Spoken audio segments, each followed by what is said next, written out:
અરબ સાગરમાં વર્ષ 2025નું પહેલું વાવાઝોડું શક્તિ સક્રિય થઈ રહ્યું છે અને ગુજરાતના દરિયાકાંઠે શક્તિ વાવાઝોડાનો ખતરો છે। હવામાન વિભાગે અરબ સાગરના ઉત્તર પૂર્વ ભાગમાં ડીપ ડિપ્રેશન બન્યું છે, જે ધીમે ધીમે ચક્રવાતમાં પરિવર્તિત થઈ રહ્યું છે।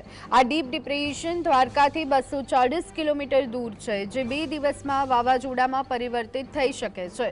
શરૂઆતમાં સાયક્લોનિક પશ્ચિમ ઉત્તર પશ્ચિમ અને પછી પશ્ચિમ દક્ષિણ પશ્ચિમ તરફ આગળ વધશે, જે દ્વારકા, જામનગર, કચ્છ અને પોરબંદર તરફ આગળ વધી શકે છે। દરિયાકાંઠે 60 થી 70 કિલોમીટર પ્રતિ કલાકની ઝડપે પવન ફૂંકાઈ શકે છે અને સૌરાષ્ટ્રમાં અનેક સ્થળો પર હળવાથી ભારે વરસાદની સંભાવના છે। સાયક્લોનિક શક્તિની સ્થિતિમાં ભારે પવનને લઈ અને હવામાન વિભાગે માછીમારોને 3 થી 6 ઓક્ટોબર સુધી દરિયો ન ખેડવા અને અરબ સાગરમાં ન જવા માટે સખત સૂચના આપી દીધી છે।